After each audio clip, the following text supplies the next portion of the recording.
বাংলাদেশে বর্তমানে যে একটা গভীর চক্রান্ত চলছে গণতন্ত্রকে নস্যাৎ করে দেওয়া,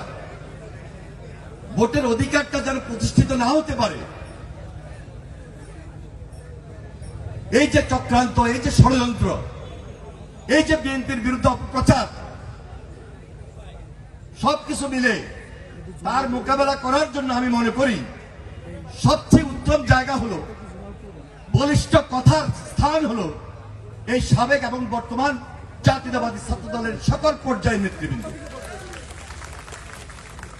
আমরা সচেতন আছি, আমরা সতর্ক থাকব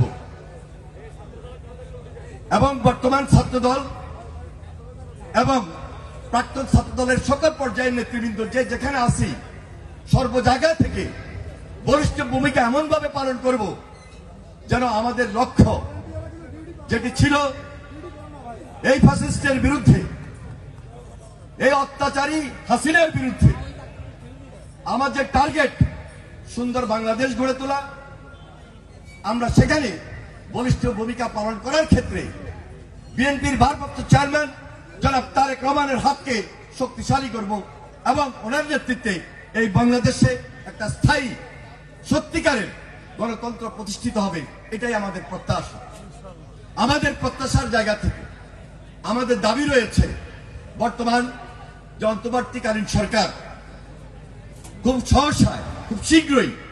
এদেশে একটা সাধারণ নির্বাচনের ব্যবস্থা গ্রহণ করবেন, যেখানে জনগণের সরকার প্রতিষ্ঠিত হবে। বিএনপির ভারপ্রাপ্ত চেয়ারম্যান জনাব তারেক রহমান 31 দফা ঘোষণা করেছেন। এই 31 দফা হঠাৎ করে আসে নাই, 2-1 মাসের মধ্যে আসে নাই। বিগত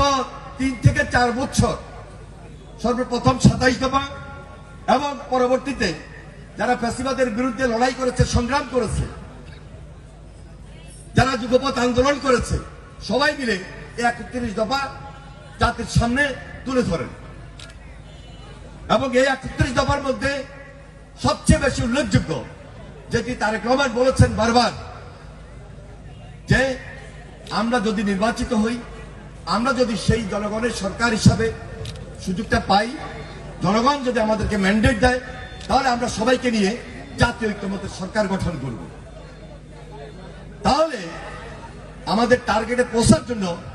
সবার ঐক্য খুব বেশি প্রয়োজন। যে ঐক্য হতে হবে সুদৃঢ়, যে ঐক্য হতে হবে ইস্পাত কঠিন দৃঢ় ঐক্যের মধ্য দিয়ে। তাই আগামী দিনে আমরা যারা এখানে আছি, বিশেষ করে